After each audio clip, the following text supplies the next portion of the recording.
तो हमने पिछले एपिसोड में देखा था कि ये टियान फैसला करता है कि वो सीधा बाहुबली चींटियों के घोंसले के अंदर घुसेगा और गेलवुल्फ ने भी ये टियान को आगाह कर दिया था कि अगर तुम उनके घोंसले के अंदर घुसते हो तो ज्यादा संभल के जाना, क्योंकि वहाँ से बाहर निकलना नामुमकिन के बराबर है। ये टियान जब उस जगह पे पहुंचता है तो फिर उसे पता चलता है कि कई सारी पावरफुल फोर्स एक साथ इकट्ठा हो रही है, जहाँ पे मो फैमिली थी, लिन फैमिली थी और साथ में एक और बड़ी फैमिली का आदमी था जो आयरन फैंग बेस से था। और इसे पता लग जाता है कि ये टियान आस ही पास में ही है। ये टियान वहाँ से भागने की कोशिश नहीं करता है, इसलिए वो लोग उसे पकड़ लेते हैं और उन सभी लोगों के सामने लेके आते हैं। अब वो बुड्ढा ये टियान से पूछता है नजर कहाँ रख रहे थे, तो टियान बताता है कि मैं तो हिस्सेदार हूँ आप लोगों का। इसके बाद बुड्ढा वहाँ पे सभी फैमिली से पूछता है कि ये कौन है, क्या तुम लोग इसे जानते हो, तो वो सभी मना कर देते हैं। तो वो बुड्ढा ये टियान से पूछता है नाम क्या है। ये टियान कहता है विनोद। कहाँ रहते हो? विनोद। रैंक क्या है? विनोद। स्टार्ट करो।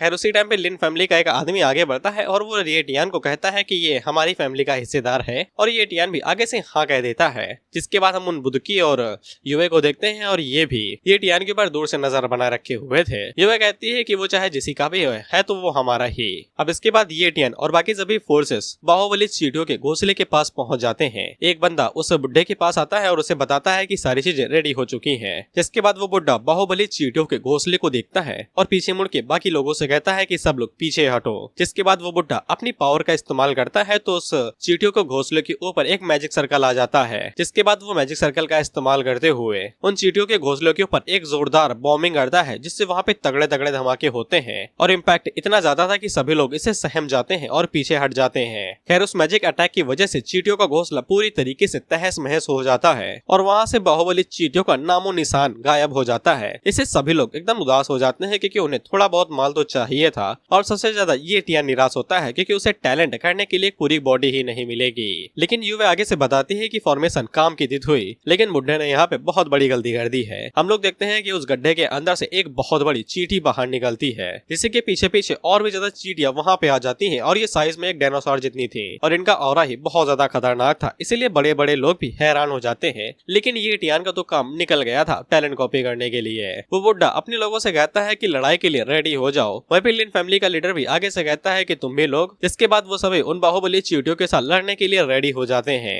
ये टियान तेजी के साथ आगे बढ़ता है और एक चींटी के ऊपर स्लैश मार के उसे हरा देता है। जिसके बाद वो उसके ऊपर हाथ रखता है और उसके टैलेंट को भी कॉपी कर लेता है। ये टियान जल्दी से टैलेंट को वहीं पे फ्यूज भी कर लेता है और उसी टाइम पे 2-3 चींटियां और उसके ऊपर अटैक करने को आगे बढ़ती हैं। ये टियान स्पीड टैलेंट का इस्तेमाल करते हुए तेजी से आगे बढ़ता है और शैडो ब्लेड का इस्तेमाल करते हुए उन चींटियों के ऊपर अटैक करके उन्हें एक झटके के अंदर मार भी देता है। लेकिन उसी टाइम पे हम लोग देखते हैं कि एक घंटे से लाल आंखें बाहर निकलती हैं और इसका प्रेशर कुछ ज्यादा ही इमेंस था, इसलिए जो भी लोग थे वहाँ पे बहुत ज्यादा घबराने लगते हैं। जिसके बाद हम लोग देखते हैं कि जमीन को तोड़ते हुए एक बहुत बड़ा हाथ बाहर निकलता है। इसके बाद उस चींटी की पूरी बॉडी बाहर निकलती है, तो ये मादा थी जो कि बहुत बड़ी साइज में थी, कम से कम 300-400 फीट। वह पे बुड्ढा जैसे ही उस मादा को देखता है तो उसकी फटके 4 हो जाती है और वो तुरंत वहाँ से भागते हुए कहता है कि रिट्रीट कर लो। वो फैमिली भी तुरंत वहाँ से खिसक लेती है और लिन फैमिली भी।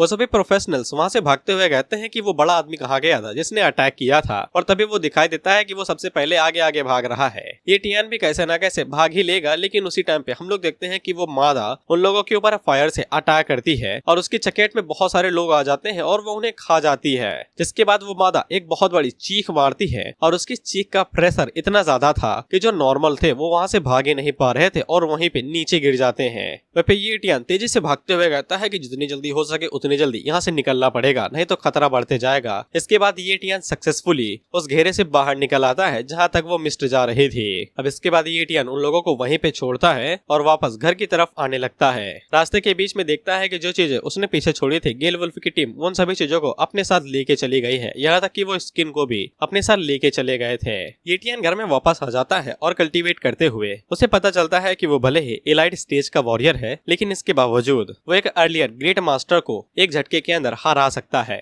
उसी टाइम पे ये उसके पास आती है और उसे बात करने को कहती है, लेकिन ये टियान उसे इग्नोर कर रहा था, तो वो उसके ऊपर चिल्लाते हुए कहती है ठीक है फिर। जिसके बाद जो वो खाना बना रही थी वो उसके अंदर भर भर के नमक डाल देती देती है। डिनर टाइम पे वो दोनों खाने ही वाले थे कि उससे पहले ही डोरबेल बजने लगता है, तो ये टियान खाना छोड़ के दरवाजा खोलने को जाता है और सामने की तरफ गेल वुल्फ था जो ये टियान का हिस्सा लेके आया था। ये टियान उससे कहता भी है कि मुझे नहीं चाहिए, लेकिन गेल वुल्फ उसे कहता है कि हम लोग हिस्से को आपस में जरूर बांटते हैं। ये टियान उसे डिनर के लिए पूछता है तो गेल वुल्फ बैठ जाता है, बिल्कुल भी ना ही नहीं करता है, बिल्कुल मेरी तरह। फिर वो दबा दबा के खाना खाता है और उसे बिल्कुल भी खाना ज्यादा खट्टा नहीं लग रहा था। वो तो कह रहा था कि ये तो डिलीशियस है और दबादब खाने को साफ करते जाता है। ये जो उससे पूछती भी है कि नमक ज्यादा तो नहीं है।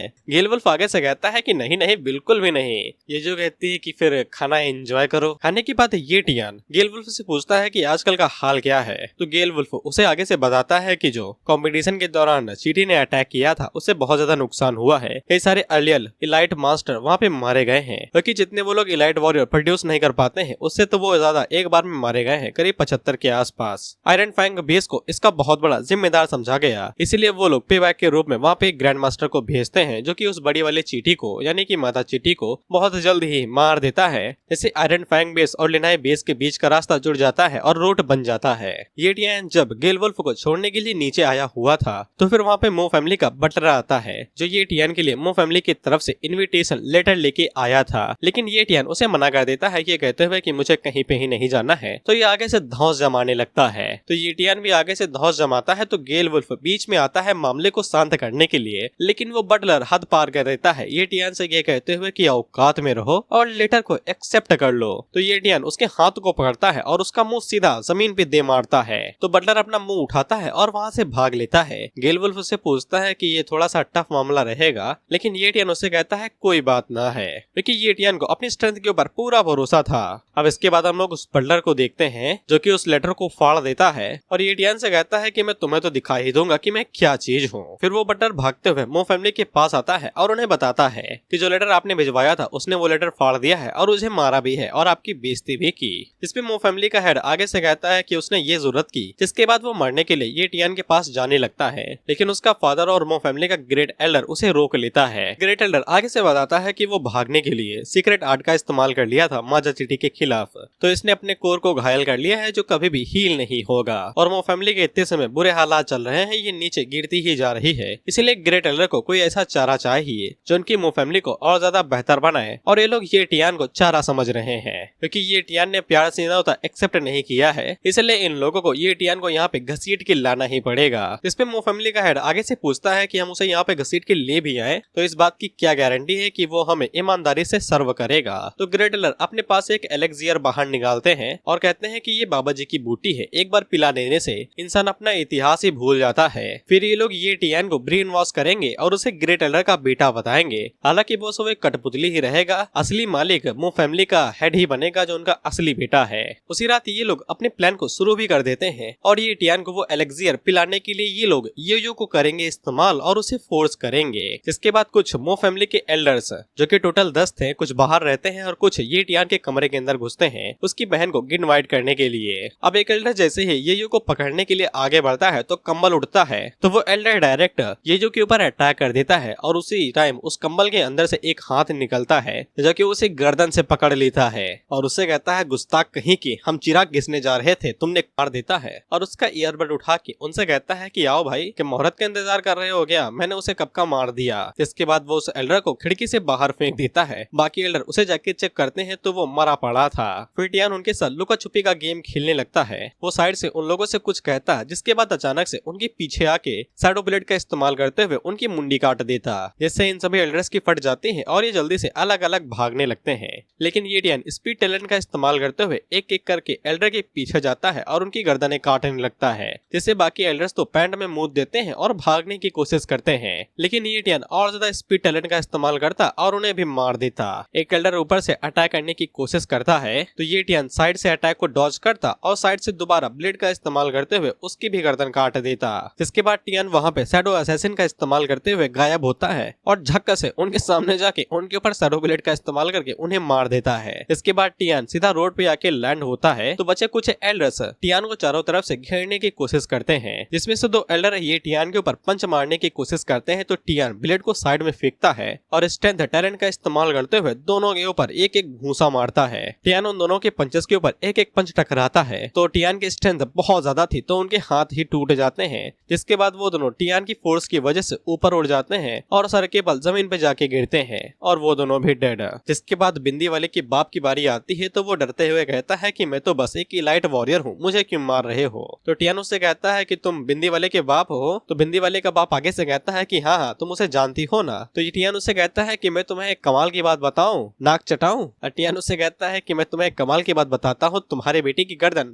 मैंने ही काटी थी। इस पे बिंदी वाले का बाप आगे से कहता है कि no no no problem sir, आप बस मुझे छोड़ दीजिए, आपको जितने पैसे चाहिए मैं आपको देता हूँ। लेकिन टियान उसके टकले को पकड़ता है और उसे उठा के नीचे पटक देता है और उसे कहता है कि मुझे चीजें जड़ से उखाड़ फेंकने की आदत है। फिर टियान उनके चोगों के ओढ़ लेता है और कहता है कि जो कोई भी मेरी बहन की तरफ गंदी नजर उठाएगा मैं उनके पूरी फैमिली का सत्यानाश कर दूंगा। फिर टियान मो फैमिली को खत्म करने के लिए आगे बढ़ता है। इधर ये दोनों सोच रहे थे कि अभी तक एल्डर्स वापस क्यों नहीं आए, तभी टियान वहाँ पे एंट्री मारता है और वो अपनी ब्लेड को बीच में फेंकता है। तो वो दोनों ऊपर की तरफ देखते हैं तो टियान उनसे कहता है गैस करो कि मैं कौन हूँ जो तुम्हारे ऊपर सीधा तुम्हारी फैमिली के अंदर घुस के हमला कर रहा है। तो हेड आगे से कहता है कि तुम ये टियान होगे, हमारे बाकी एल्डर्स कहाँ पे हैं। टियान कहता है कि चिंता क्यों करते हो, सीधा नर्क में तुम्हारी मुलाकात होगी। फिर वो हेड के ऊपर डायरेक्ट अटैक करता है और एक स्लैश के अंदर ही उसे मार गिराता है। तो ग्रेटलर आगे से रोते हुए कहता है मेरे बेटे। फिर वो टियान के ऊपर चिल्लाते हुए कहता है कि मैं तुम्हें मार दूंगा। टियान उससे कहता है कि ओ ये तो सीक्रेट आर्ट है जो तुमने उस चींटी से भागते समय इस्तेमाल की थी। हम देखते हैं ग्रेटलर सीक्रेट आर्ट की वजह से अपनी मसल्स को कुछ ज्यादा ही बड़ा कर लेते हैं और टियान के ऊपर धावा बोल देते हैं अटैक करने के लिए। और वो टियान के मुंह के ऊपर डायरेक्ट एक जोरदार पंच मारते हैं और दूसरा पंच मारते ही टियान सीधा घर के बाहर जाके गिरता है। और एल्डर टियान से कहते हैं कि मरने के लिए रेडी हो जाओ। वहीं पे बाकी जितने भी गार्ड थे वो सभी भी बाहर निकल आते हैं, ये कहते हुए कि एल्डर को प्रोटेक्ट करो, एल्डर को प्रोटेक्ट करो। टियान उनसे कहता है कि मैं उसके ऊपर हमला भी कर चुका, तुम्हारी फैमिली के हेड को भी मार चुका, तब तुम्हें पता चला कि मैं अटैक करने के लिए आया हूँ। कैसे गार्ड्स हो भाई। देन टियान अटैक करने को आगे बढ़ता है और शैडो ब्लेड का इस्तेमाल करते हुए जितने भी छोटे मोटे गार्ड थे उन्हें एक झटके के अंदर मार देता है और सबके सब एक बार में ही खत्म। फिर एल्डर टियान के ऊपर अटैक करने के लिए आगे बढ़ते हैं और वो अपने पास एक बहुत बड़ी शॉट निकालते हैं और टियान की छोटी की शॉट के साथ अपनी शॉट को टकराते हैं। वहाँ पे फोर्स की वजह से वहाँ पे तगड़े तगड़े धमाके हो रहे थे और हम लोग देखते हैं कि लिन फैमिली के दो एल्डर्स वहाँ पे खड़े हुए थे। ये वाला मिंग है जो लिन फैमिली का हेड है और ये इसके पीछे उसका एल्डर है। मिंग का एल्डर आगे से कहता है कि मुझे वहाँ पे जाके देख के आना चाहिए, लेकिन मिंग उसे मना कर देता है। इधर टियान एल्डर के साथ शैडो बैटल कर रहा था जहाँ पे वो अपनी बड़ी के शॉट के साथ टियान के ऊपर दबादब हमले करते हैं और वहीं पे टियान छोटे से ब्लेड के साथ उन सभी अटैक्स को आसानी के साथ ब्लॉक कर लेता। एल्डर भी हैरान हो रहे थे कि ये मेरे अटैक्स को कंप्लीटली ब्लॉक कैसे कर पा रहा है। और तभी टियान एल्डर के ऊपर एक स्लैश मारने में कामयाब हो जाता है, लेकिन एल्डर खुद को संभालते हैं और वो इस बार हैवी अटैक करते हुए टियान के ऊपर जोर से मारते हैं, लेकिन टियान गोल गोल घूमते हुए पीछे की तरफ जाके उसे अवॉइड कर लेता है। एल्डर को समझ में आ जाता है कि ऐसे लड़ने से सिर्फ टाइम वेस्ट और एनर्जी वेस्ट होगी, उन्हें लिन फैमिली से यहाँ पे मदद के लिए बोलना चाहिए। वहीं पे टियान उनसे कहता है कि बस इतना ही दम है क्या एल्डर, ये मत कहना। तो फिर एल्डर आगे से स्मोक ग्रेनेड बाहर निकालते हैं और वहाँ पे उसे फोड़ के भागने की कोशिश करने लगते हैं। टियान उनके पीछे भागते हुए कहता है कि ऐसे न भागो अंकल, और टियान स्पीड टैलेंट की वजह से एक झटके में उनके पास पहुंच जाता है और उनसे कहता है कि आप भाग रहे थे क्या। जिसके बाद वो और जोर लगाते हैं और वहाँ से भागने की कोशिश करने लगते हैं, लेकिन टियान उनके पीछे भागते हुए कहता है कि अगर आपको पकड़म पकड़ाई खेलनी है तो मुझे कोई दिक्कत नहीं है। लेकिन तभी एल्डर की सीक्रेट आर्ट बोल जाती है और वो धड़ाम से नीचे जाके गिरते हैं। टियान एल्डर के पास आता है और उनसे कहता है कि आपकी मो फैमिली का अंत आ चुका है, आप और आपकी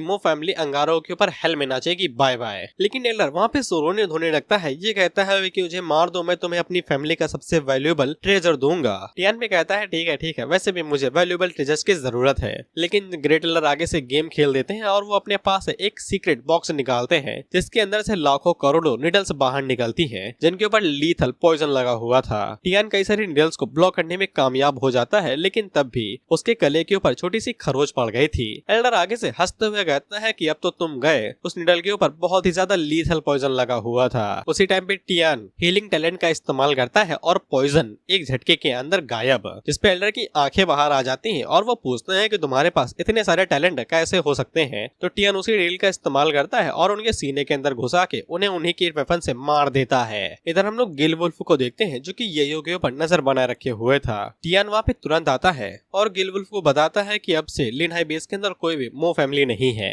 गिल वुल्फ ये टियान से बात करते हुए नीचे आता है और उसे पूछता है कि अब मो फैमिली नहीं है तो वो आगे क्या करने वाला है। टियान बताता है कि वो चाहता है कि ये यो भी कल्टीवेट करना शुरू कर दे। और वो गेल वुल्फ से पूछता है कि यहाँ पे कोई ऐसा तरीका है जिससे नॉर्मल लोग भी कल्टीवेट कर सके और इम्प्रूव कर सके, यानी कि अवेकनिंग जल्दी हो। लेकिन गेल वुल्फ आगे से बताता है कि ऐसा कोई भी तरीका नहीं है, तुम सिर्फ रिसोर्स को खरीद के ही किसी नॉर्मल बंदे के टैलेंट को बढ़ा सकते हो अगर तुम्हारे पास पैसे हो। टियान जल्दी से कमरे में जाता है येजो को चेक करने के लिए, तो वो आराम से सो रही थी। उसी टाइम पे येजो की आंखें खुल जाती हैं, तो वो टियान को गले को लगा लेती है। टियान कहता है चिंता क्यों करते हो, मैं यहीं पे हूँ। अगली सुबह सभी लोगों को पता चल जाता है कि मो फैमिली लिन हाई बेस के अंदर और ज्यादा नहीं है। रातों रात ही किसी ने मो फैमिली को पूरी तरीके से दबा दिया। लिन फैमिली की तरफ से मिंग भी वहाँ पे आता है, जो कि आगे से कहता है कि इसी तरीके से इनका अंत होना था क्या। इसके बाद वो सीक्रेट ट्रेजर को उठा लेता है और आगे से बताता है कि ये मो फैमिली का सीक्रेट ट्रेजर है जो एक बार में अंदर से कई सारी रिडल्स को थ्रो कर सकता है जिनके ऊपर लीथल पॉइजन लगा होता है। यहाँ तक कि एक ग्रेट वॉरियर भी इसे अवॉइड नहीं कर सकता है। इसलिए इन्हें अंदाजा लग जाता है कि जिस किसी ने भी यहाँ पे मो फैमिली को डिस्ट्रॉय किया है वो पक्का पीक ग्रेट वॉरियर लेवल पे तो होगा ही। और इसके बाद मिंग अपने एल्डर से कहता है कि इनकी फैमिली ने जितना भी माल था उसे चुरा लो और अपनी फैमिली के ऊपर लगा दो, ताकि हम लोग आयरन फैंग बेस के साथ अच्छे से ट्रेड कर सके। क्योंकि आयरन फैंग बेस के पास आस ही पास एक बहुत ज्यादा बड़े बड़े मॉन्स्टर बॉस देखे गए हैं जो किंग लेवल पे इवॉल्व करने वाले हैं। यहाँ तक कि आयरन फैंग बेस को भी दिक्कत होगी उनका सामना करने में। यानी कि इन लोगों का जो so called commercial trade route था वो असल में इमिग्रेशन रूट था। यानी आयरन फैंग बेस के लोग यहाँ पे आने वाले हैं लिन हाई बेस के अंदर, क्योंकि उनके बेस के पास बहुत बड़े बड़े मॉन्स्टर दिखाई दे रहे हैं और उनकी फट रही है उनका सामना करने के लिए। इसलिए लिन फैमिली को ताकतवर होना पड़ेगा ताकि वो इस बेस के अंदर भी अपना रुतबा बनाए रखें और उन्हें दिखा दे कि पुरानी ताकत पुरानी ही होती है। इधर टियान गेल वुल्फ को अपने एलेक्सियर का कलेक्शन दिखाता है, तो गेल वुल्फ आगे से घबरा के कहते हैं कि ये तो मेरी जिंदगी की कमाई है। वहीं पे ये टियान के ऊपर चिल्ला रही थी, ये कहते हुए कि ये तुम्हारी बीवी के लिए दहेज था ना, कहीं लोगों ने तुम्हें ये चिप तो नहीं दिया नकली बता के। लेकिन टियान कहता है कि ये 100% असली माल है। फिर वो दोबारा येयो को जबरदस्ती एलेक्सियर पिला देता है, तो उसे दोबारा महसूस होता है कि उसकी बॉडी अंदर से वार्म हो रही है। अब इधर टियान दोबारा सफर के लिए जा रहा था। जैसा कि मैंने बताया कि आयरन फैंग बेस यहाँ पे अपने लोगों को भेज रहे हैं धीरे धीरे करके, तो फिर यहाँ पे दिक्कतें बढ़ती जा रही हैं, इसलिए स्ट्रॉन्गर होना बहुत ही ज्यादा जरूरी है। वह पे ये टियान से कह रहे थे कि तुम दोबारा लंबे टाइम तक गायब तो नहीं रहोगे ना, अगर तुम ना जाओ तो कोई दिक्कत तो नहीं है। लेकिन टियान उसको समझा देता है कि ताकतवर बनना बहुत ज्यादा जरूरी है और तुम भी अपनी बॉडी ट्रेनिंग करते रहना भूलना नहीं, जिसके लिए येयो मान जाती है। और टियान यहाँ पे गेल वुल्फ को येयो की जिम्मेदारी दे के जाता है। और उसी टाइम पे वहाँ पे मोटर बाइक पे कुछ लोग आते हैं जो कि आयरन फैंग बेस की तरफ से थे। अब ये सुनफेंग फैमिली की तरफ से थे और इनका यंगर जीनियस जो कि यंग जनरेशन के अंदर टॉप है, वो बाइक के ऊपर गेड़ियां मारते हुए जा रहा था। टियान की नजर उसके ऊपर नहीं लेकिन उसके स्टेटस के ऊपर जरूर पड़ती है, जो कि काफी ज्यादा हाई स्टेटस था। वहीं पे येयो को प्रदूषण चारों तरफ से घेर लेता है, तो वो खांसने लगती है और टियान को बैड फीलिंग आने लगती है कि कुछ तो कांड होने वाला है। लेकिन वो फिर भी सफर के लिए निकल जाता है और दोनों से ध्यान रखने को कह के। अब अगला सीन डायरेक्ट एक बदनाम जंगल का होता है ताकतवर बिस्टो की वजह से, और टियान को वहाँ पे किसी ब्लैक वुल्फ पैंथर के पैर दिखाई देते हैं। अब इनके पास स्पीड टैलेंट होता है, तो टियान इसी का पीछा करता है इस तलाश में कि कहीं मुझे और ज्यादा हायर टायर का स्पीड टैलेंट मिल जाए। उसी टाइम पे टियान को साइड से कोई ऑरा महसूस होता है, तो टियान उस तरफ जाने लगता है और थोड़ी ही देर में टियान को दिखाई देता है कि एक बड़ा मॉन्स्टर 2 गोल्ड ड्रैगन पैंथर के साथ फाइट कर रहा था। ये दोनों ब्लैक वुल्फ पैंथर से ज्यादा शक्तिशाली और ज्यादा फुर्तीले होते हैं और इनका स्पीड टैलेंट कम से कम एपेक्स टायर का होता है। और ये साथ में जिस मॉन्स्टर के साथ फाइट कर रहे थे वो गोरिल्ला है, जिसका कॉम्बैक्ट कम से कम पीक ग्रेट वॉरियर के बराबर होता है। इसलिए टियान को समझ में आ जाता है कि गोल्डन ड्रैगन पैंथर को काफी ज्यादा दिक्कत होगी गोरिल्ला बीस्ट को हराने में। ये बात साफ भी दिखाई दे रही थी, वो गोरिल्ला बीस्ट आसानी के साथ इन दोनों को धूल चटाई दे रहा था और टियान सोच ही रहा था कि मुझे अभी ही यहाँ पे टैलेंट को कॉपी कर लेना चाहिए। उसी टाइम पे टियान के पीछे एक छोटा सा पैंथर आता है जो कि उसके पैर को चाट लेता है। टियान उसे देख के पहले तो डरता है, बाद में उससे पूछता है छोटू तुमको क्या चाहिए, जिसके बाद वो छोटू सा पैंथर अपनी लाइट ऑफ स्पिरिट रिलीज करता है और टियान से कम्युनिकेशन करते हुए बताता है कि वो अपनी लाइट ऑफ स्पिरिट टियान के साथ एक मास्टर सर्वेंट कॉन्ट्रैक्ट के साथ साइन करना चाहता है और वो टियान से कहता है कि अपन तेरा सबसे बड़ा लॉयल सर्वेंट बनेगा। टियान उससे कहता है पहली बात तो तुम एक लड़की हो और तुम्हारा बनेगा नहीं बनेगी होगी, और उससे पहले तुम मुझे अपना मास्टर क्यों बनाना चाहती हो। तो छोटी पैंथर आगे से बताती है कि उसे टियान से स्पीड और महसूस हो रहा है। जब टियान उसके स्टेटस को चेक करता है तो उसे पता चलता है कि छोटे पैंथर के पास कमाल के टैलेंट है, स्पीड टैलेंट है, हीलिंग टैलेंट है, इंड्योरेंस टैलेंट है और ये सभी टैलेंट मिला के छोटे छोटे पैंथर को डिवाइन बीस्ट बना देते हैं। वहीं पे पैंथर टियान से काफी ज्यादा रिक्वेस्ट करती है क्योंकि उसके पेरेंट्स की जान खतरे में है और ऊपर से उसकी मदर प्रेग्नेंट है। तो टियान कहता है कोई बात नहीं है, मेरे ऊपर छोड़ दो।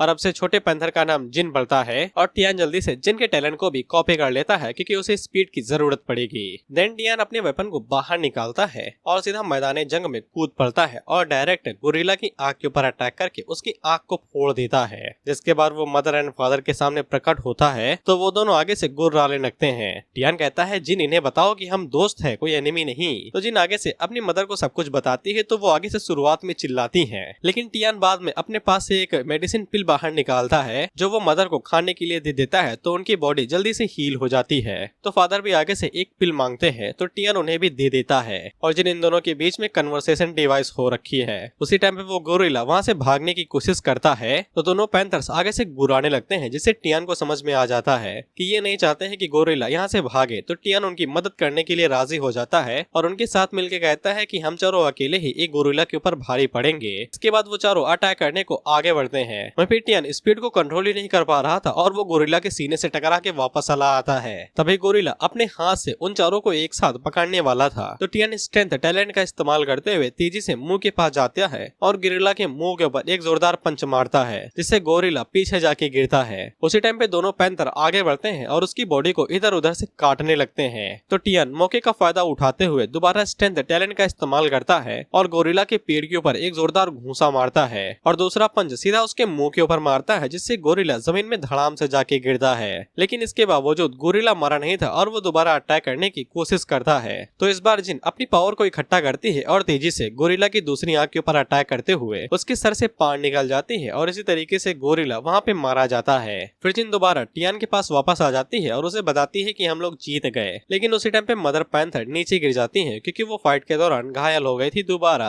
तो टियान अपने पास से हीलिंग पोशन निकालता है जो वो मदर को पिला देता है तो मदर को ज्यादा बेहतर फील होने लगता है। लेकिन तभी उनके ऊपर ब्लैक वुल्फ पैंथर एक साथ अटैक कर देते हैं जो झुंड में आए हुए थे। तो यहाँ पे जिनके पेरेंट्स को हटा के फॉरेस्ट के नए रूलर बनना चाहते थे, लेकिन टियान अपने ऑरा को रिलीज करते हुए उनसे साफ कर देता है कि मैं इसके लिए अग्री नहीं करूंगा। जिसके बाद वो ब्लैक वुल्फ पैंथर्स के ऊपर अटैक करता है और उनमें से एक के ऊपर लात मार के ही उन्हें दबा देता है। तो बाकी जितने भी थे वो धीरे धीरे करके पीछे हटने लगते हैं। तो टियान जिनको उठा के कहता है कि ये है अब से तुम्हारा नया रूलर, जिसपे जिन हैरान होकर कहता है म्याऊ। अगली सुबह हम देखते हैं कि टियान पेरेंट्स को फॉलो कर रहा था और वो जिन से कहता है कि तुम्हारी मदर को चलना नहीं चाहिए, लेकिन मदर पीछे मुड़ के टियान से कुछ कहती है तो जिन बताता है कि वो कह रही है कि वो ठीक है और वो टियान को एक गिफ्ट भी देना चाहती है थैंक यू के तौर पे। जिसके बाद वो चारों केव के अंदर आ जाते हैं जहाँ पे मदर टियान को एक गिफ्ट दिखाती है जो कि एक स्पिरिचुअल हर्ब होता है, लेकिन इसे पकने में कम से कम 30 दिन लगेंगे। टियान को जाना था कि इससे क्या असर होगा तो टियान इंतजार करने के लिए मान जाता है। कुछ दिनों के बाद डिलीवरी का टाइम आ जाता है तो टियान पीछे से चिल्ला चिल्ला के कह रहा था पुश। जिसके बाद नया सदस्य जन्म लेता है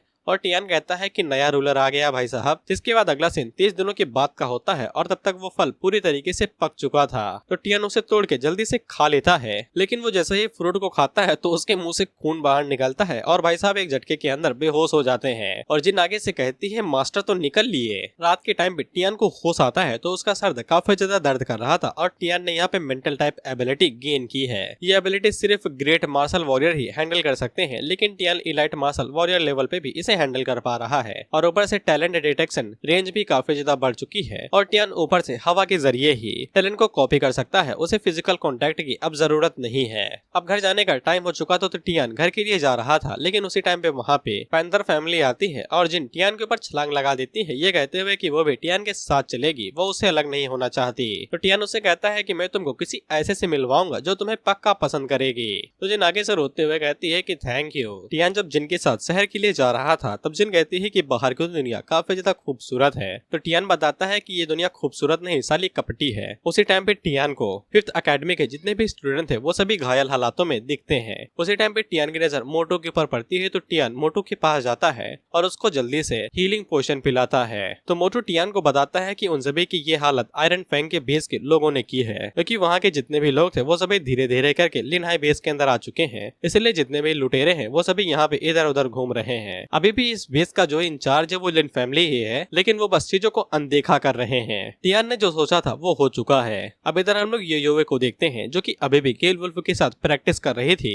लेकिन इसके बावजूद वो हारे जा रहे थे क्योंकि गेल वुल्फ यार एक हंटर है यार, और योवे बच्ची कहाँ से वो हरा पाएगी उसे। लेकिन गेल वुल्फ उसे कहता है कि तुम काफी जल्दी जल्दी इम्प्रूव कर रही हो, ऐसे ही करती रहो। तभी वहाँ पे टियान भी आ जाता है जो यो के लिए ताली बजाता है। तो यो टियान के गले ही लग जाती है और उसे कहते हैं कि शुक्रिया जल्दी आने के लिए। और उसी टाइम पे जिन टियान के कंधे से झांकती है। यो टियान से पूछती है कि इस बिल्ली का नाम क्या है, तो टियान उसे आगे से नाम बताता है। तो यो जिन को जल्दी से पकड़ लेती है और उसे लेके इधर उधर घूमने लगती है। टियान गेल वुल्फ को शुक्रिया कहता है युवे की मदद करने के लिए, क्योंकि अब वो एक मार्शल डिसाइपल बन चुकी थी। टियान गेल वुल्फ से ये भी पूछता है कि आयरन फैंग के बेस यहाँ पे आके ज्यादा हरामीपना तो नहीं दिखाते, लेकिन गेल वुल्फ आगे से बताता है कि नहीं, ये जगह हमेशा सेफ रही है, क्योंकि टियान के जाने के बाद यहाँ पे युवे आई थी और उसने गेल वुल्फ को मार्शल पवेलियन का टोकन दिया था और उससे कहा था कि अगर वो लोग यहाँ पे ज्यादा बदमाशी करे तो उन्हें ये टोकन दिखा देना और उन्हें समझ में आ जाएगा कि वो बदमाशी करने के लिए गलत जगह को चुन रहे हैं। टियान इसके लिए युवे का काफी ज्यादा शुक्रगुजार होता है। गेल वुल्फ टियान को ये भी बताता है कि इसका इस्तेमाल करने की जरूरत तो नहीं पड़ी, लेकिन एक बंदा हमेशा यहाँ पे आते रहता है जिसका नाम सुनफेंग है और वो तुम्हें हमेशा डेथ मैच के लिए चैलेंज करता है।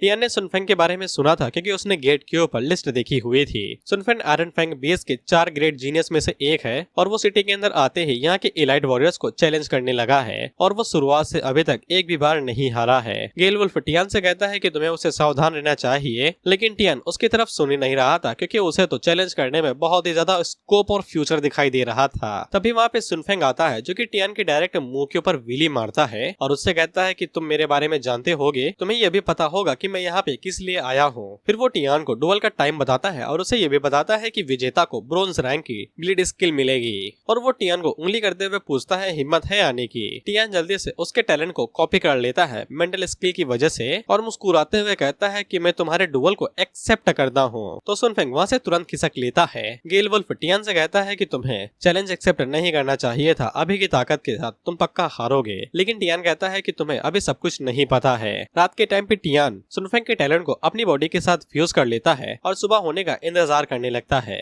अगला सीन डायरेक्ट उसी जगह का होता है जहाँ पे डुअल होने वाला था और कई सारे लोग वहाँ पे डुअल को देखने के लिए आए हुए थे। युवे और बुदकी भी आए हुए थे, साथ ही में गेल वुल्फ और ये भी आई हुई थी। ये को काफी ज्यादा चिंता हो रही थी डुअल को देखते हुए, तो टियान उसे कहता है डरती क्यों हो, मैं बिल्कुल सही सलामत रहूंगा। जिसके बाद वो डुअल के अंदर कूद पड़ता है। सुनफेंग टियान से कहता है मुझे नहीं लगा था कि तुम वापस आओगे। जिसके बाद वो टियान को बताता है कि अगर तुम डुअल को जीत जाते हो तो फिर तुम्हें करंट विंड ब्लेड मिलेगी जो ब्रोंज रैंक की है। टियान अपने पास से शॉर्ट स्किल निकालता है जो कि करंट ब्रोंज रैंक की थी और वो सुनफेंग की तरफ फेंक के कहता है कि ये तुम्हारे क्राइटेरिया को पूरा कर देगी। तो सुनफेंग अपनी शॉर्ट को बाहर निकालता है और टियान के ऊपर अटैक कर देता है, लेकिन टियान स्पीड का शो ऑफ करते हुए एंड टाइम पे अपनी बॉडी पोस्चर को एकदम साइड से थोड़ा सा मोड़ता है, जिससे वो अटैक को मक्खन की तरह डॉज कर लेता है। सुनफेंग को महसूस हो जाता है स्पीड लाजवाब है, इसलिए वो अटैक स्पीड बढ़ा देता है और कई सारे अटैक टियान के ऊपर कर देता है, लेकिन टियान सभी अटैक्स को मक्खन की तरह डॉज कर लेता है। एंड ओपनिंग मिलते ही डायरेक्ट सुनफेंग के पेट के ऊपर एक जोरदार घूंसा मारता है जिससे पसलियां चिटक जाती हैं। फोर्स की वजह से सुनफेंग उड़ते हुए दूर जाके गिरता है। सभी लोग कहते हैं कि एक पंच के अंदर उसे हवा बना दिया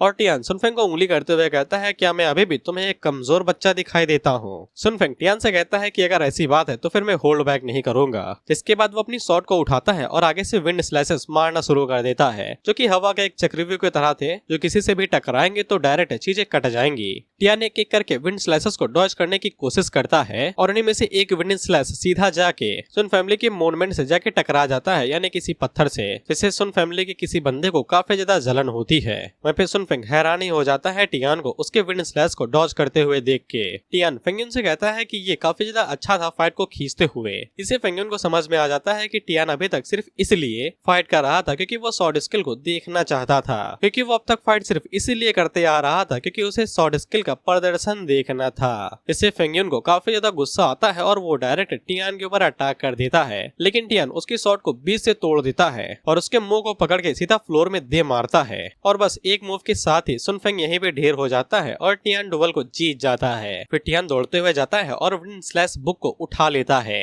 जो टियान के पास आती है और उससे कहती है कि तुम कब इतने ज्यादा शक्तिशाली हो गए। जिसके बाद वो तीनों घर के लिए चले जाते हैं। वहीं पे हम लोग मिंग को देखते हैं जो कि अपने एल्डर से कहता है कि सुन फैमिली फैमिली मोमेंटम को टूटने के बाद शांत नहीं बैठेगी। एल्डर पूछता है कि हमें क्या करना चाहिए, तो मिंग आगे से कहता है कि अगले कुछ दिनों के लिए तुम्हें मुझे गार्ड करने की जरूरत नहीं है, ये टियान की बहन के पास जाओ, उसे गार्ड करो। लेकिन सुन फैमिली इस मामले को आसानी के साथ तो जाने नहीं देगी। अब इसके बाद हम लोग टियान को देखते हैं और उसे पता चलता है कि विंड स्लैश उसकी शॉट स्किल्स को 6 गुना बढ़ा देता है और टियान का अभी प्लान बस यही है कि वो जितनी जल्दी हो सके उतनी जल्दी अपनी पावर को बढ़ा के इस लेवल पे पहुंच जाए कि वो एक ग्रैंड मास्टर को भी चुनौती दे सके। अब इधर हम लोग ये यो को देखते हैं जो अभी भी यहाँ पे केंडो प्रैक्टिस कर रही थी।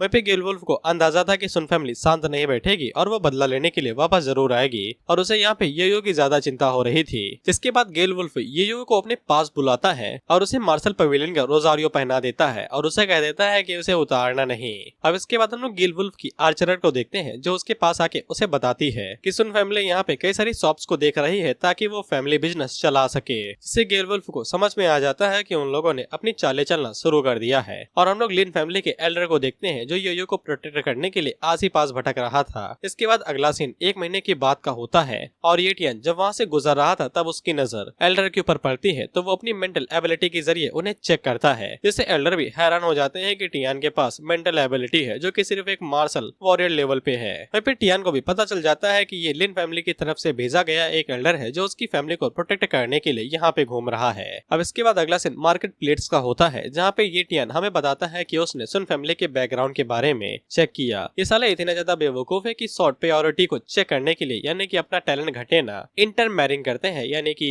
अपने ही परिवार में शादी और अगर बच्चे के अंदर थोड़ी भी दिक्कत है तो वो लोग तुरंत उसके साथ निपट लेते हैं। निपटने का मतलब समझते हो ना तुम लोग। इसीलिए सुन फैमिली 1 नंबर की बेवकूफ है और इसे जितनी जल्दी हो सके उतनी जल्दी निपटा देना चाहिए। जिसके बाद अगला सीन सुन फैमिली की शॉप्स के ओपन होने का दिन का होता है तो वो ये लोग यहाँ पे 50% डिस्काउंट रख रहे थे। अब उसी टाइम पे वहाँ पे टियान आ जाता है जो कि उन लोगों से कहता है कि मैं तुम्हारी मौतों से तुम्हारे स्टोर की शुरुआत करूंगा। जिसके बाद टियान अपने पेरेंट्स के ग्रेव के पास जाता है उनसे मिलने के लिए और वो उन्हें बताता है कि वो जल्दी से लिनाई बेस को छोड़ने वाला है और ये युवे को किसी ऐसी जगह पे लेके जाने वाला है जो कि बेहतर है। और वो उनसे ये भी कहता है कि देखिए मैं कितना ज्यादा बड़ा हो चुका हूँ। उसी टाइम पे ये टियान के कोई पास आता है जो उसकी फैमिली ग्रेव के पास जाके खड़ा हो जाता है जो कि सुन फैमिली की तरफ से भेजा गया कोई एल्डर था जो डायरेक्ट ये टियान के ऊपर अटैक कर देता है। तो ये टियान अपनी शॉट की मदद से उसके अटैक को ब्लॉक कर लेता है। एल्डर टियान से कहता है कि तुम्हारे पास कुछ तो स्किल्स हैं। टियान उससे कहता है कि तुम सुन फैमिली के कुत्ते हो ना, मैं तुम्हारा ही इंतजार कर रहा था। जिसके बाद वो दोनों अटैक करके एक दूसरे के दूर चले जाते हैं। वहीं पे टियान उसके अटैक को काफी जल्दी से डॉज कर लेता है। एल्डर कहता है कि मैं तुम्हें अगर डुअल के बाद ही मार देता तो हमारी फैमिली के लिए अजीबोगरीब अफवाहें उड़ने लगती, तो तुम्हें शुक्रगुजार होना चाहिए कि मैं तुम्हें 1 महीने और जीने दिया। फिर वो दोनों दोबारा एक दूसरे के ऊपर अटैक करते हैं और तेजी के साथ इधर उधर लड़ते हुए एक दूसरे के शॉट टकराने लगते हैं। वहीं पे ये दोनों जब आपस में शॉट खेल रहे थे तो ये गलती से टियान की फैमिली के ग्रेव के पास आ जाते हैं और जो टियान अपने पेरेंट्स के लिए फूल लेके आया था तो फाइट की वजह से वो दूर जाके गिर जाते हैं। वहीं पे एल्डर टियान से कहता है कि मैं सन फेंग का मास्टर की तरह हूँ, इसीलिए वो मेरी बेटी की तरह है। तुमने उसे चोट पहुंचाई तो फिर तुम्हें मरना पड़ेगा। ये जगह तुम्हारे लिए मरने के लिए काफी बेहतर है, ये एक कब्रिस्तान है। अगर तुम भीख मांगो तो फिर मैं तुम्हें मार के तुम्हारे पेरेंट्स के पास ही दफन कर दूंगा, जिससे तुम सभी एक साथ दफन होगे। और तुम्हारी तो छोटी बहन भी है ना, चिंता ना करो, वो भी तुम्हें काफी जल्दी आके ज्वाइन करेगी। इसे टियान का गुस्सा जो उबल रहा था वो उबल के बाहर गिर जाता है और टियान उससे कहता है कि तुमने मौत की ख्वाहिश की है। जिसके बाद वो एपेक्स टायर स्पीड टैलेंट का इस्तेमाल करता है, वो भी फुल स्पीड में, और वो पलक झपकते ही एल्डर के पास पहुंच के उसके पेट के ऊपर एक जोरदार किक मारता है, जिससे एल्डर उड़ते हुए ऊपर जाते हैं। तो टियान ऊपर से जाके उन्हें पकड़ता है और उन्हें उठा के सीधा जमीन में पटक देता है, जिससे वो डायरेक्ट जंगल के अंदर गिरते हैं और खिसकते हुए दूर जाके घुसते हैं। जिससे एल्डर को समझ में आ जाता है कि टियान एक ग्रैंड मास्टर लेवल पे है और टियान आगे से हंसते हुए कहता है कि हाँ मैं था। इसके बाद वो एल्डर की कब्र वहीं पे खो देता है और साथ ही में उनके पास से एक ट्विन लाइट ब्लेड नाम की स्किल निकली थी तो वो उसे भी उठा लेता है। और क्योंकि टियान के वेपन्स खराब हो चुके थे तो वो वेपन्स को भी अपने पास रख लेता है। जब ये टियान घर वापस आ रहा था तो वो ग्लिन फैमिली के एल्डर से कहता है कि तुमने काफी ज्यादा मेहनत की है, पानी पी लो आके घर के अंदर। इसके लिए एल्डर तुरंत मान जाता है। तब वो ये उसे कहता है कि जाओ जाके चाय बना दो, कोई गेस्ट आया है। वहीं पे गेलवुल्फ को जैसे ही पता चलता है कि ये लिन फैमिली का एल्डर जे है तो गेलवुल्फ काफी ज्यादा सीरियस हो जाता है क्योंकि उसने एल्डर ये के बारे में कुछ ज्यादा ही सुना है, इसीलिए वो काफी ज्यादा रिक्वेस्ट करता है और अपनी रिस्पेक्ट देता है उन्हें चाय वाय खुद से पिला के। वहीं पे एल्डर टियान से पूछते हैं कि तुमने मुझे अंदर बुलाया है तो फिर कोई जरूरी काम ही होगा। तो टियान येयू को अपने पास लाता है और उसे बताता है कि वो किसी काम से बाहर जाने वाला है, तो वो चाहता है कि एल्डर येयू को मास्टर पवेलियन के अंदर कुछ टाइम तक अपने पास ही रखे। एल्डर जैसे ही येयू के सीने के ऊपर उस मास्टर पवेलियन टोकन को देखते हैं तो उन्हें सब कुछ समझ में आ जाता है कि टियान के कनेक्शन उनके साथ भी है, तो फिर वो टियान के काम के लिए मान जाते हैं। वहीं पे टियान गेल वुल्फ के लिए भी कुछ काम करके जाता है और वो एल्डर से रिक्वेस्ट करता है कि गेल वुल्फ को लिन फैमिली के अंदर ले लिया जाए। एल्डर इसके लिए भी मान जाते हैं और ये कहते हैं कि गेल वुल्फ अब से उनका डिसाइपल बन जाएगा। तो फिर गेल वुल्फ खुशी के मारे पगला जाता है और अपने घुटनों पे आके एल्डर को रिस्पेक्ट देता है। एल्डर उससे कहते हैं तुम जागो भाई, इस तरीके से झुकना तुम्हें शोभा नहीं देता है। येयू को तुरंत समझ में आ जाता है कि टियान कुछ उल्टा सीधा करने वाला है, तो वो टियान से पूछती है कि क्या करने जा रहे हो। टियान आगे से कहता है कि मैं तो जापान जा रहा हूँ पिकनिक के लिए। तो येयू आगे से चिल्लाते हुए कहती है ना ना तुम बिल्कुल भी नहीं जाओगे वहाँ पे, सही सही बताओ क्या मामला है। लेकिन टियान फिर भी आगे से उसे कुछ नहीं बताता है और जिन को उसके हवाले करते हुए कहता है कि ये तुम्हें प्रोटेक्ट करेगी। येयू आगे से कहती है कि ये इतनी ताकतवर भी है। खैर येयू को समझ में आ जाता है कि वो ये टियान को रोक नहीं पाएगी, तो वो उससे बस इतना ही कहती है कि सही सलामत रहना और अपना ध्यान रखना। जिसके बाद अगला सीन सुन सॉफ्ट्स का होता है और वहीं पे टियान डायरेक्ट एंट्री मारता है। तो जितने भी गार्ड थे वो टियान को दूर से ही भगाने की कोशिश करते हैं, लेकिन टियान उनके ऊपर अटैक करके एक झटके के अंदर ही उन्हें नॉकआउट कर देता है। वो लोग टियान से पूछते हैं कि क्या करने का इरादा है, तो टियान आगे से कहता है कचड़ा साफ करने के लिए आया हूँ। अब अगले सीन में हम लोग देखते हैं कि वहाँ का मैनेजर भागते हुए अपने बॉस के पास जाता है और उन्हें बताता है कि कोई तो अंदर घुस आया है और हमारे लोगों को नुकसान पहुंचा रहा है। जिसपे ये बंदा आगे से कहता है मुझे लगा था कि लिनाई बेस के जितने भी लोग हैं वो सभी फट्टू हैं, लेकिन ऐसा लगता है कि कोई तो मरने के लिए आया है। अब इधर बाकी जितने भी गार्ड्स थे वो सभी एक एक करके टियान के ऊपर अटैक करने की कोशिश कर रहे थे, लेकिन टियान एक झटके के अंदर उनके बीच में घुसता है और एक झटके के अंदर ही उन सभी को नॉकआउट कर देता है। उसी टाइम पे वो कोट वाला बंदा वहाँ पे आता है और वो टियान से कहता है तुमने मेरे काफी सारे लोगों को घायल कर दिया है। ये सुन फैमिली का पैट्रियार्च है और सुनफेंग का बाप भी, जिसके साथ टियान ने डेथ डुअल मैच किया था। टियान उसे अपना नाम बताता है और उसे कहता है आजा भिड़ ले। जिसपे पैट्रियार्च आगे से कहता है कि एल्डर्स अपना मूव करो। तो फिर 4-5 एल्डर्स एक साथ आगे बढ़ते हैं टियान के ऊपर अटैक करने के लिए। टियान को समझने में देर नहीं लगती है कि उसके ऊपर एम्बुश किया गया है, उसे फंसाया गया है। टियान अपने वेपन को बाहर निकालने की कोशिश करता है, तो फिर एक एल्डर आगे से अपनी एबिलिटी का इस्तेमाल करता है और वो टियान को जकड़ लेता है, उसे बंदी बना लेता है अपने रिस्टीन टैलेंट की वजह से। ये इनएस्केपेबल टैलेंट है, यानी कि टियान इससे भाग नहीं सकता है चाहे जो कुछ भी हो जाए। टियान के सामने टोटल 5 एल्डर आते हैं, जिसके बाद ये सभी एल्डर्स एक एक करके टियान को टॉन्ट मारते हैं। ये एल्डर कहता है कि क्या औकात है तेरी। ये दोनों एल्डर आगे से बस टियान को दया भरी नजरों से घूरते हैं और ये वाली कहती है वाह क्या कमी है रे तेरे में। उसी टाइम पे नेट वाला एल्डर टियान के पास आता है और उसे कहता है कि बड़ी मुश्किल से पकड़ा है भाई तुम्हें, ये तुम्हारी खुशनसीबी होनी चाहिए कि तुम मेरे हाथों मरने वाले हो। उसी टाइम पे उनमें से एक एल्डर को पता लग जाता है कि टियान के पास जो डैगर्स हैं वो इनके ही एल्डर के हैं, इसलिए वो टियान के ऊपर मुक्के बरसाते हुए पूछता है कि बताओ वो एल्डर कहाँ पे गया। टियान आगे से हंसते हुए कहता है गेस करो, लेकिन वो लोग क्विज गेम नहीं खेलते हैं और वहीं पे पैट्रियार्च आगे से कहता है कि इसके जितने भी ट्रेजर्स हैं इनसे इसे छीन लो, इसकी टेंडन को डिस्ट्रॉय कर दो यानी कि कोर को, और इसे डंजन के अंदर फेंक दो। लेकिन टियान को जैसे ही मौका मिलता है तो वो खुद को आजाद करता है और जो एल्डर अभी मुक्के बरसा रहा था टियान एक झटके के अंदर उसकी गर्दन काट देता है और वो एल्डर एक झटके के अंदर मारा जाता है। बाकी जितने भी एल्डर थे वो जल्दी से अलग अलग हो जाते हैं। वहीं पे उस फीमेल एल्डर को महसूस हो जाता है टियान के अंदर से बहुत ही ज्यादा घना किलिंग इंटेंट महसूस हो रहा है। टियान डायरेक्ट पैट्रियार्च के ऊपर ही अटैक करता है, तो पैट्रियार्च आगे से कहता है कि मेरे ऊपर हिम्मत करोगे दिखाता हूँ मैं तुम्हें। लेकिन टियान एक झटके के अंदर उसके अटैक को डॉज करता है और मुंह के ऊपर दमदार घूंसा मारता है और जैसे ही वो उड़ते हुए ऊपर जाते हैं तो टियान उनके ऊपर खींच के लात मारता है, जिससे वो डायरेक्ट बिल्डिंग के अंदर घुस जाते हैं और उन्हें समझ में आ जाता है कि वो कितने पानी में है। इसके बाद वो बाकी एल्डर से कहते हैं कि देख क्या रहे हो, अटैक करो उसके ऊपर। जिसके बाद एक एल्डर नीचे उतरता है टियान के ऊपर अटैक करने के लिए, जिसके बाद वो दोनों आपस में भिड़ जाते हैं और एक दूसरे के ऊपर प्रेशर जमाने लगते हैं। टियान उससे कहता है दम है तेरे में, और उसी टाइम पे वहीं नेट वाला एल्डर आगे बढ़ता है और टियान के ऊपर दोबारा उसी ट्रिक का इस्तेमाल करने की कोशिश करता है।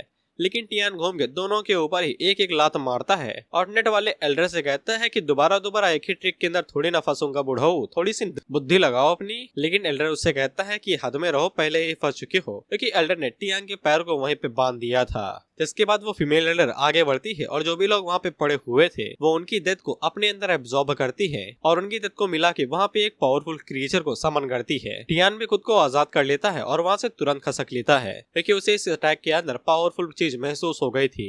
लेकिन इतना तेज भागने के बावजूद भी टियान भाग नहीं पाता है और उस फीमेल एल्डर के अटैक से हिट खा जाता है।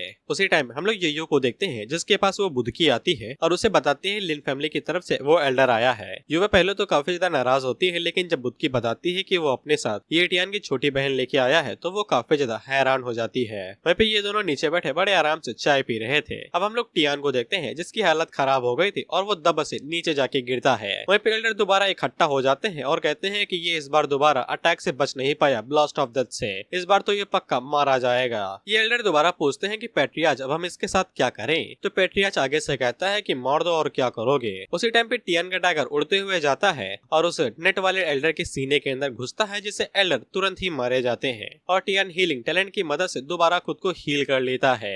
वहीं पे एल्डर की बॉडी बिल्डिंग के साथ लटका दी गई थी। इस जगन्नाथ वाला एल्डर आगे से कहता है कि ये अभी भी जिंदा है, लेकिन उसी टाइम पे टियान उसके ऊपर साइड से अटैक करता है और उसके मुंह को पकड़ के जमीन के अंदर घुसा ही देता है, जिससे ये वाला एल्डर भी वहीं पे मारा जाता है। इसके बाद टियान अपने डैगर को वापस बुलाता है तो नेट वाला एल्डर नीचे जाके गिरता है। जिसके बाद टियान तेजी से आगे बढ़ता है और उस फीमेल एल्डर की गर्दन के ऊपर अटैक करके उसकी भी गर्दन काट देता है, जिससे पेट्रियाज की फट जाती है और वो नीचे गिर जाते हैं। इसके बाद वो अपना वेपन बुलाते हैं और टियान के ऊपर अटैक कर देते हैं। लेकिन अगले ही सीन में हम लोग खून उड़ते हुए देखते हैं और टियान ने पेट्रियाज की गर्दन काट दी थी। उसी टाइम पे सुनफेंग वहाँ पे आता है, जो कि अपने बाप को जैसे ही मरते हुए देखता है तो आगे से चिल्लाने लगता है। लेकिन इस कमीने के मुंह के ऊपर मुस्कान थी और ये उसे चिढ़ाने के लिए और भी ज्यादा मुस्कुरा रहा था। टियान सुनफेंग से कहता है, ओ देखो तो कौन यहाँ पे आया है, मास्टर संग। जिसके बाद वो पेट्रियाज के बॉडी के ऊपर पैर रखता है और सुनफेंग से कहता है कि देखो तुमने मेरा टाइम बचा लिया तुम्हें ढूंढने के लिए, अब पूरी फैमिली एक साथ हेल के अंदर जा सकती है। तो फिर सुनफेंग डायरेक्ट गुस्से में टियान के ऊपर अटैक कर देता है, लेकिन टियान एक झटके के अंदर अटैक को डॉज करता है और स्ट्रेंथ टैलेंट का इस्तेमाल करते हुए सुनफेंग की पेट के ऊपर एक जोरदार घूसा मारता है, जैसे सुनफेंग पेट पकड़ के वहीं पे नीचे बैठ जाता है और दर्द में कर्राने लगता है और उसे समझ में नहीं आता है कि उनकी ताकत में इतना बड़ा डिफरेंस कैसे है, जबकि वो दोनों एक ही लेवल पे हैं और उसे टियान एक बहुत बड़े मॉन्स्टर की तरह दिखाई देने लगता है।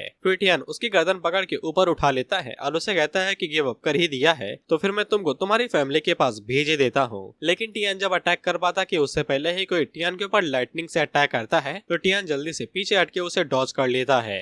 इसके बाद टियान एक पोल के ऊपर चढ़ता है तो फिर उसे आसमान में बहुत ही ज्यादा बादल दिखाई देने लगते हैं, क्योंकि वहाँ से एक ग्रैंड मास्टर लेवल का कोई एल्डर आ रहा था। ये भी सुन फैमिली की तरफ से ही है, जो कि टियान से कहता है कि तुमने उन सभी को मार दिया, कितने लूथलेस हो। वहीं पे सुनफेंग जैसे ही एल्डर को देखता है तो वो काफी ज्यादा खुश हो जाता है और वो उन्हें बताता है कि इसने सभी एल्डर और मेरे फादर को मार दिया है, आपको सुन फैमिली के लिए यहाँ पे न्याय करना पड़ेगा।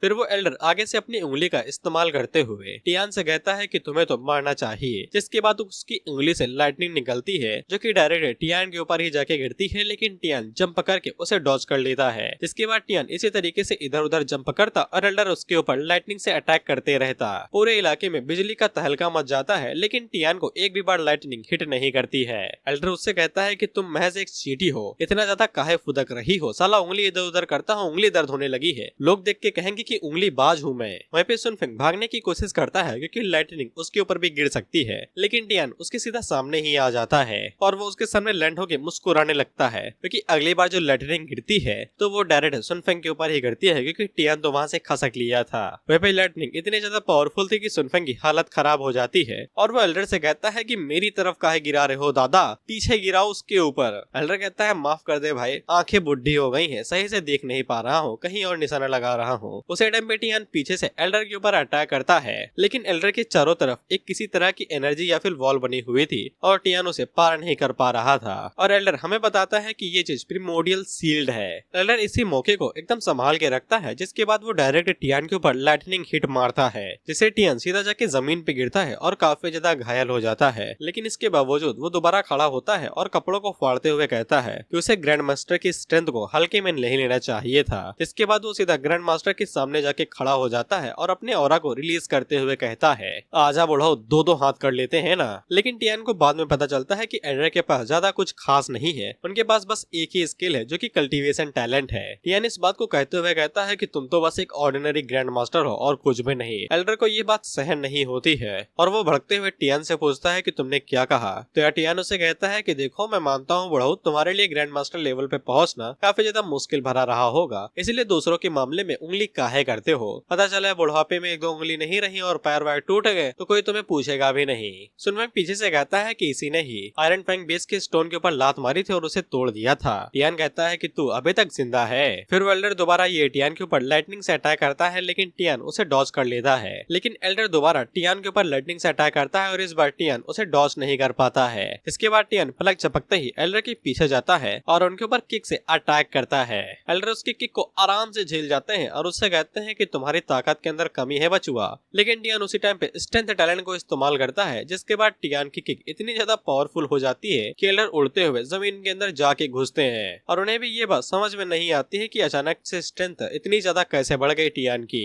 और वो बाहर निकलते हुए टियान से कहते हैं कि तुम कोई ऑर्डिनरी कल्टीवेटर नहीं हो। लेकिन उसी टाइम पे एक कार उड़ते हुए उनके मुंह के ऊपर आती है, लेकिन एल्डर उसे डॉज कर लेते हैं। जिसके बाद एल्डर ग्रैंड मास्टर की मेंटल एबिलिटी का इस्तेमाल करते हुए टियान को अपनी तरफ खींचने लगते हैं और अपना एक मुक्का बना के टियान के मुंह के ऊपर दे मारते हैं। जिसके बाद वो टियान के पैर को पकड़ते हैं और उसे उठा के सीधा जमीन पे पटक देते हैं। जिसके बाद वो अपने हाथों में एक लाइटनिंग कैसकेस, जिसको मैं रसंगन कहूंगा, वो बना के सीधा टियान के ऊपर दे मारते हैं, जिससे वहाँ पे बिजली का एक बहुत ही लंबा चौड़ा धमाका होता है। उस लाइटनिंग रसंगन की वजह से वहाँ पे तगड़ा धमाका हुआ था और टियान एक झटके के अंदर ही नॉकआउट हो जाता है और ये बैटल यहीं पे खत्म हो जाती है। युनफेंग इससे काफी ज्यादा खुश हो जाता है और भागते हुए एल्डर के पास जाता है, लेकिन वहाँ पे एल्डर के भी छक्के छोड़ गए थे और उनके मुंह के अंदर से खून आने लगता है। इसके बाद वो उसे रास्ते से हटाते हैं और उसे कहते हैं कि मैं तो चला अपनी इंजरी को ठीक करने के लिए। वहाँ पे एल्डर की प्रेशर की वजह से युनफेंग के पैर कांपने लगे थे और वो काफी ज्यादा घबरा जाता है। इसके बाद वो ये टियान के ऊपर थूकता है और उससे कहता है तुझे क्या लगा कि तू हमारी सुन फैमिली को हरा देगा और इतनी आसानी के साथ यहाँ से निकल जाएगा? तेरे तो मैं टुकड़े करूंगा और कुत्तों को खिला दूंगा।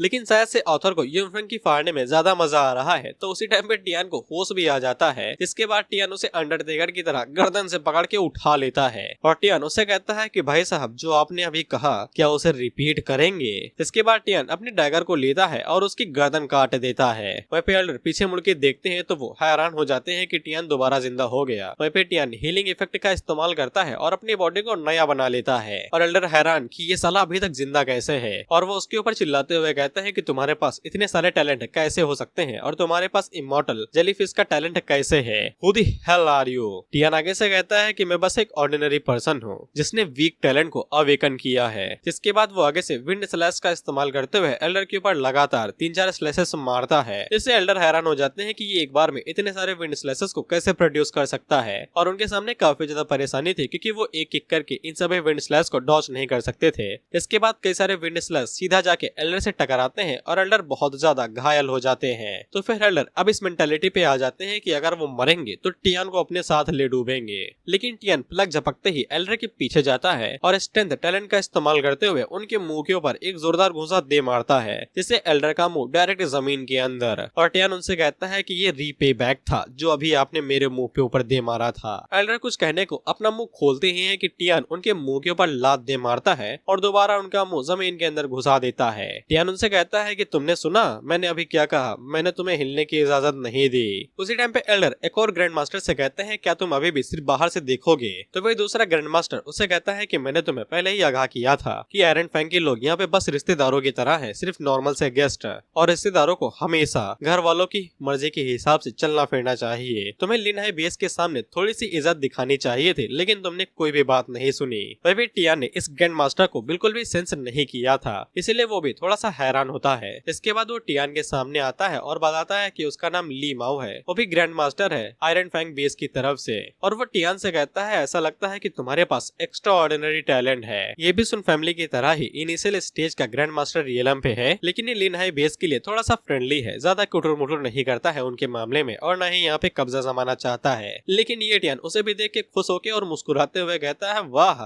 एक और ग्रैंड मास्टर आया है, क्या तुम भी लड़ना चाहते हो? टियान ग्रैंड मास्टर से दोबारा कहता है कि तुम्हें भी फाइट करना है कि बस टहलने के लिए निकले हो बुढ़ापे में? ओल्ड मैन ली आगे से कहता है कि मैं तो बस उनकी मदद करता हूँ जिन्हें जरूरत होती है, उनकी नहीं जिन्हें जरूरत पड़ने पे वो मांगते हैं, इसलिए मैं इन सभी चीजों से बाहर हूँ, तुम्हें जो मर्जी आए करो, मेरा घंटा फर्क नहीं पड़ता है। हम दोनों ही भले ही आयरन फैंग बेस से आते हैं, लेकिन हमारे रास्ते अलग अलग हैं, इसलिए जो करना है बुड्ढे के साथ करो, मेरा कोई भी लेना देना नहीं है। तो फिर एल्डर आगे से कहता है कि तुम भी कमीने हो, मैं तुम सभी लोगों को अपने साथ ले डूबूंगा। इसके बाद वो सीक्रेट आर्ट्स का इस्तेमाल करते हैं। ऐसा करने से इनकी बॉडी से एक्सप्लोसिव फ्लेम निकलेंगे जो पूरी सिटी को ही निगल जाएंगे।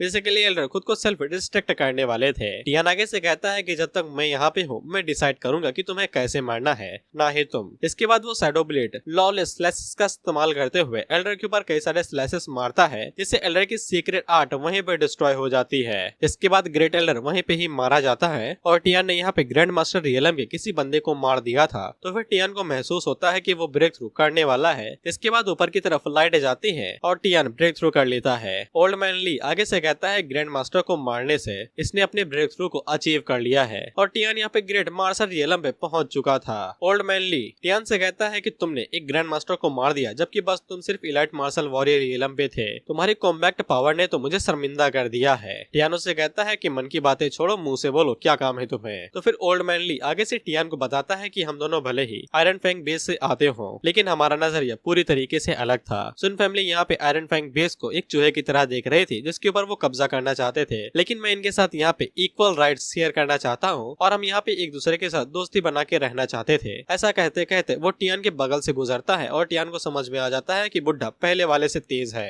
खैर ओल्ड मैन ली टियान से बस इतना चाहता था कि वो यहाँ पे कोई भी बदमाशी नहीं करेगा, इसलिए टियान का जो गुस्सा आयरन फैंग बेस के लिए है वो यहीं पे खत्म हो जाए। टियान आगे से हंसते हुए कहता है कि बस इतना ही, और टियान ओल्ड मैन ली से कहता है कि अगर ये सब कुछ चाहिए तो फिर जाके लिन फैमिली से बात करो, वो लोग हैं यहाँ के लीडर। टियान कहता है क्या तुम्हें यहाँ पे रूल नहीं करना है इस पूरी जगह के ऊपर। टियान आगे से कहता है कि ये सभी चीजें बस परेशानियां खड़ी करती है, मुझे इनके अंदर कोई भी इंटरेस्ट नहीं है। इतना कहने के बाद टियान वहाँ से चला जाता है। वहीं पे ओल्ड मैन ली टियान को जाते हुए देख रहा था और टियान की स्पीड देख के वो मन के अंदर सोचता है कि इस बच्चे का फ्यूचर बाउंडलेस है। जिसके बाद अगला सीन लिन फैमिली के मेंशन का होता है, जहाँ पे हम लोग लिन फैमिली के प्री ग्रेट मार्शल वॉरियर लिन पैट्रियार्च लिन वेलनी को देखते हैं और ये लिन मिंग के फादर है जो भी लिन फैमिली का हेड बना हुआ है। खैर ये अपनी पेड़ की बोनसाई कर रहे थे, यानी छोटे छोटे हिस्सों में काट के उगा रहे थे। उसी टाइम पे वहाँ पे मिंग आता है जो कि अपने फादर को बताता है कि कल जो सिटी के अंदर धमाका हुआ था उसका नतीजा हमें पता चल चुका है। सुन फैमिली की बिल्डिंग के ऊपर अटैक हुआ था। लिमिंग के फादर आगे से कहते हैं नामुमकिन है, उनके पास एक ग्रैंड मास्टर की सपोर्ट है। लेकिन मिंग आगे से बताता है कि आपको वो मार्शल वॉरियर बंदा वाला याद होगा ना जिसका नाम ये टियान है। मिंग के फादर आगे से बताते हैं कि हाँ मुझे वो याद है। तो मिंग आगे से बताता है कि उसी ने ही पूरी सुन फैमिली को डिस्ट्रॉय कर दिया है, साथ ही में ग्रैंड मास्टर को भी। जिससे मिंग के फादर की जो कैंची थी जो कट रही थी वो नीचे गिर जाती है और वो आगे से कहते हैं कि ये झूठ है, और वो आगे से कहते हैं कि वो विवाद जो हम दोनों के बीच में हुआ था वो आखिर में जाके एक नए बच्चे के हाथों ही खत्म हो गया। खैर इससे क्या फर्क पड़ता है, लिन हाई बेस और हमारी फैमिली अब पूरी तरीके से सेफ है। लेकिन मिंग अपने फादर को बताता है कि आयरन फैंग बेस से एक और ग्रैंड मास्टर यहाँ पे आया है जो हमारे साथ कुछ डिस्कस करना चाहता है, और ये बंदा और कोई नहीं ओल्ड मैन ली ही था। मिंग के फादर मिंग से कहते हैं कि मेरी इस बात को सभी लोगों के बीच बता दो जितने भी फैंक्शन लिन हाई बेस के अंदर है कि ये टियान और उसकी फैमिली को कोई भी उंगली नहीं करेगा। अगर वो अपना कोई फैंक्शन बनाना चाहता है तो फिर जितने भी लोग हैं उसे पूरी तरीके से सपोर्ट करेंगे, किन्हीं भी हालातों में कोई भी उसे उंगली ना करे, चाहे हालात बद से बदतर ही क्यों ना हो। अब अगला सीन मार्शल पवेलियन का होता है जहाँ पे हम लोग योयो को देखते हैं और ये अभी भी टियान का ही इंतजार कर रही थी। वहाँ पे गेलवुल्फ के पास वहाँ की नौकर आती है जो कि उससे कहती है चाय लोगे भाई। गेलवुल्फ आगे से कहता है कि रात से चाय पिला रही हो बहन, कितना चाय पियूंगा, प्लीज खाना ले आओ, एक बार कुछ खिला दो, भूखा हूँ। लेकिन सर्वेंट आगे से कहती है चाय है हमारे पास, यही खा लो। गेलवुल्फ एल्डर से पूछता है कि हम लोग अभी भी यहाँ पे इंतजार करने वाले हैं। तो एल्डर आगे से बताता है कि तुम लोग पहले ही मार्शल पवेलियन के मास्टर से पहले ही मिल चुके हो। जिसपे ये दोनों हैरान होके कहते हैं कि हम कब मिले, और ये यू भी काफी ज्यादा हैरान थी। खैर उसी टाइम पे वहाँ पे यूवे आती है और जब यूवे वहाँ पे आती है तो वो लोग देख के हैरान हो जाते हैं क्योंकि यूवे बिल्कुल ये यू की तरह लग रही थी। गेलवुल्फ एक नजर यूवे की तरफ देखता, दूसरी नजर ये यू की तरफ देखता, जिसके बाद वो दोबारा यूवे की तरफ देखता। वह भी ये यू भी हैरान हो चुकी थी कि उसकी जेरोक्स कॉपी उसके सामने खड़ी है। हैरान तो यूवे भी हुई थी लेकिन वो बस दिखाती नहीं है। एल्डर आगे से सभी बातें करते हैं, यूवे कहते हैं कोई बात नहीं है, उसे सब कुछ पहले ही पता चल चुका है। वह पे ये यूवे पता नहीं क्यों अपना चेहरा छुपा रही थी। बहन तुझे चेहरा छुपाने की कोई जरूरत नहीं है, वो तेरी जेरोक्स कॉपी है, हम लोगों ने पहले तुझे देखा है, तू रियल है तू। यूवे भी अपने मन के अंदर यही सोचते है कि उसकी छोटी बहन उसकी ही जेरोक्स कॉपी है, वो नहीं है तुम्हारी जेरोक्स कॉपी, तुम हो उसकी जेरोक्स कॉपी। खैर ये चिड़ी इसलिए हुई थी क्योंकि ये टियान ने एक बार इसको बचाया था। अब ये इस बात से कंफ्यूज है कि टियान ने इसे इसलिए बचाया आया था क्योंकि ये टियान की छोटी बहन की तरह दिखती है या फिर किसी और रीजन की वजह से। खैर ये येयो के पास जाती है और उससे कहती है कि तुम मुझे बिग सिस्टर बुला सकती हो अगर तुम्हें कोई दिक्कत ना हो। खैर अब रात के टाइम में जब ये टियान पवेलियन के पास पहुंचता है तो फिर युवे उसका इंतजार कर रही थी। टियान उससे पूछता है कि तुम यहाँ पे क्या लेने के लिए आई हो, तो युवे उससे कहती है कि तुम भाई बड़े आदमी बन चुके हो इस लिनहाई बेस के, मैं तुम्हारी बेइज्जती थोड़ी ना करूंगी, तुम तो भाई महान लॉर्ड हो। टियान आगे से कहता है हाँ मस्का लगा रही है। टियान जब युवे के स्टेटस की तरफ देखता है तो फिर उसका स्टेटस पहले से बढ़ चुका था। कल्टीवेशन टैलेंट हायर टायर से एपेक्स टायर पे पहुंच चुका था और उसे समझ में आ जाता है कि ये लेक ऑफ डेथ के ट्रेजर की वजह से ही हुआ होगा। खैर वो युवे की तरफ घूरे जा रहा था तो युवे उसे कहती है क्या घूर रहे हो, और वो टियान का कॉलर पकड़ के कहती है कि किसी को इस तरीके से घूरना रूड माना जाता है। टियान आगे से कहता है कि तुझे नहीं पीछे समुद्र घूर रहा था। खैर वो टियान के कॉलर को रिलीज करती है नहीं, टियान उसकी गुद्दी तोड़ देता। इसके बाद वो दोनों आगे चले जाते हैं बात करते हुए। अब इनकी बातें नॉर्मल ही थी, बस सीरियस बात ये थी कि टियान लिनहाई बेस के छोड़ के जाने वाला है। जिससे युवे हैरान होती है तो टियान उससे पूछता है तुम्हें झटका क्यों लगा, तो युवे आगे से कहती है कुछ भी नहीं, और युवे को समझ में नहीं आता है कि टियान क्यों जाने वाला है। टियान उसे कहता है खड़े क्या हो, पवेलियन चलना है, मुझे मेरी बहन चाहिए, जल्दी से आओ। हमासा की तरह इस बार भी येयू जैसे ही टियान को देखती है उसके गले लग जाती है, लेकिन टियान इस बार उसे डांटते हुए कहता है कि देखो तुम्हें हर बार इस तरीके से चिपकने की जरूरत नहीं है, अब तुम बड़ी हो गई हो, तुम्हें एक लेडी की तरह बिहेव करना चाहिए। लेकिन ये जो आगे से शर्माते हुए कहती है कि मैंने तुम्हें मिस किया इसलिए ये था, ज्यादा उड़ो नहीं। खैर इसके बाद टियान वहाँ पे जितने भी लोग थे उन सभी को शुक्रिया कहता है यू का ख्याल रखने के लिए। ये यू को हम लोग यू करे देते हैं, बार बार युवे कह रहा हूँ। वह पे युवे बुदकी से कहती है कि एल्डर यू को यहाँ पे बुलाओ, मुझसे उनसे कुछ बात करनी है। अब इसके बाद हम लोग एल्डर यू को देखते हैं जो कि युवे से पूछते हैं क्या तुम सच में जाने वाली हो, तो युवे आगे से बताती है कि उसने डिसाइड कर लिया है कि वो छोड़ के जाने वाली है, अब से यहाँ की जिम्मेदारी उनके ऊपर होने वाली है। अगले ही दिन टियान निकलने की तैयारी कर लेता है। गेलवुल्फ टियान से कहता है कि अगर वो यहाँ पे चाहे तो अपनी ये फैमिली शुरू कर सकता है, क्या वो इस बारे में सोचना नहीं चाहता, लेकिन टियान आगे से मना कर देता है और उन्हें शुक्रिया कहता है कार देने के लिए, इससे सफर काफी ज्यादा आसान हो जाएगा। एल्डर उससे कहते हैं कि इतना तो मैं तुम्हारे लिए कर ही सकता हूँ। वहीं पे गेलवुल्फ टियान से पूछता है क्या मिस युवे ये नहीं आएंगी, तुम दोनों तो काफी अच्छे दोस्त थे ना। टियान भी गेट की तरफ देखता है और फैसला करता है कि मुझे फर्क नहीं पड़ता, मैं इंतजार नहीं करने वाला। इसके बाद वो लोग जाने के लिए रेडी हो ही रहे थे कि उसी टाइम पे युवे वहाँ पे आती है। मैं कहना तो नहीं चाहता लेकिन चैप्टर के साथ इनका भी साइज कहीं बढ़ तो नहीं रहा है या मेरी आंखें ही अश्लील हो रखी है। खैर युवे वहाँ पे आती है और वो बिना कुछ कहे कार के अंदर बैठ जाती है और बैठने के बाद टियान से कहती है देख क्या रहे हो, गाड़ी चलाओ। टियान से कहता है क्या तुम आने वाली हो, युवे चिल्लाते हुए कहती है कि अगर आना ना होता तो फिर बैठती है क्यों गाड़ी में। खैर इसके बाद वो सभी लोग अंदर बैठ जाते हैं और टियान युवे से कहता है कि तुम अचानक से फैसला क्यों बदल ली कि तुम्हें भी मेरे साथ डीमन सी बेस चलना है। युवे उसे कहती है कि पूछो नहीं बस चलते रहो। खैर इसके बाद वो दोनों आपस में बहस करने लगते हैं और जब ये कुछ ज्यादा ही चिल्ला देती है तो टियान को समझ में आ जाता है कि ज्यादा बोलने का फायदा नहीं है। इसके बाद वो लोग बाय बाय करते हैं और यहाँ से निकल लेते हैं डीमन सी बेस के लिए, और टियान आखिरी बार लिनहाई बेस को अलविदा कहता है। अब इसके बाद वो लोग कार चलाते हुए जा रहे थे। वहीं पे युवे टियान से पूछती है कि तुम डीमन सी बेस के अंदर सीक्रेट रियलम के अंदर जाओगे ना, हिस्सा लोगे ना उसके अंदर। लेकिन टियान को सीक्रेट रियलम के बारे में नहीं पता था, तो फिर बुदकी उससे कहती है कि तुम्हें सीक्रेट रियलम के बारे में नहीं पता है, तुम आखिरकार एक ग्रेट मार्शल वॉरियर बन कैसे गए। इसके बाद वो टियान को बताती है सीक्रेट रियलम दरअसल एक अल्टरनेट डायमेंशन होते हैं जो कि अर्थ से अलग ही खुलता है। ऐसा कहा जाता है कि उनका लेना देना किसी डिजास्टर के साथ हो रखा था जो हजारों साल पहले हुआ था। जो मार्शल वॉरियर होते हैं वो उसके अंदर जाते हैं जहाँ पे कई सारी रिफ्ट होती है, उसके अंदर एडवेंचर करते हैं, काफी सारे रेयर और वैल्यूएबल ट्रेजर्स अपने साथ लेके आते हैं और ये काफी ज्यादा जरूरी हिस्सा है कल्टीवेशन को बढ़ाने के लिए जो कि कल्टीवेटर इस्तेमाल करते हैं। कोई भी सीक्रेट रियलम के अंदर एंटर हो सकता है, लेकिन कुछ जो सीक्रेट रियलम होती है उनकी भी रैंक्स होती है। एग्जाम्पल के लिए कुछ सीक्रेट रियलम के पास टाइम होता है कि वो 3 महीने के बाद बंद हो जाएंगी और ये रियलम ज्यादातर ग्रेट मार्शल वॉरियर्स के लिए ही खुलती है। और अगर एक मार्शल वॉरियर का लेवल हाई है और सीक्रेट रियलम का रैंक लो है तो फिर सीक्रेट रियलम उसे अंदर ही नहीं घुसने देगी, वो उन्हें बाहर फेंक देगी। युवे टियान को बताती है कि वहाँ के स्लॉट्स काफी ज्यादा हाई डिमांडिंग होते हैं, इसलिए उसे पहले से ही पता होना चाहिए टियान अगर पार्टिसिपेट करना चाहता है। युवे फैमिली के लिए भी काफी ज्यादा मुश्किल है और युवे टियान से पूछती है क्या तुम्हें सच में अंदर जाना है। टियान आगे से काफी ज्यादा हरामी था और वो कहता है कि अगर तुम्हें इतनी ही परेशानी हो रही है तो फिर मुझे नहीं जाना है, मैं दूसरे लोगों को परेशानी लेना बिल्कुल भी पसंद नहीं करता हूँ। इससे युवे को समझ में आ जाता है कि भीख मंगवाने का कोई भी फायदा नहीं है और वो टियान से कहती है कि तुम्हारे अंदर मैन वाली कोई भी क्वालिटी नहीं है। फिर इसके बाद वो लोग कैंप साइट पे आ जाते हैं जहाँ पे ये लोग रात बिताने वाले थे। और फिर टियान को बड़ा मजा आ रहा था राइड को एंजॉय करते हुए। टियान जब वापस आता है तो युवे उसे दोबारा पूछती है क्या वो सच में सीक्रेट रियलम के अंदर हिस्सा नहीं लेना चाहता है। ऐसे मौके बहुत कम ही आते हैं। टियान आगे से बताता है कि वो पार्टिसिपेट करना तो चाहता है लेकिन वो यू को पीछे नहीं छोड़ना चाहता है, कहीं वो खतरे में न पड़ जाए। लेकिन युवे आगे से हंसते हुए कहते हैं कि बस इतनी सी बात है, हमारी मार्शल पवेलियन की ब्रांच डीमन सी बेस के अंदर भी है, यू को मेरे ऊपर छोड़ दो।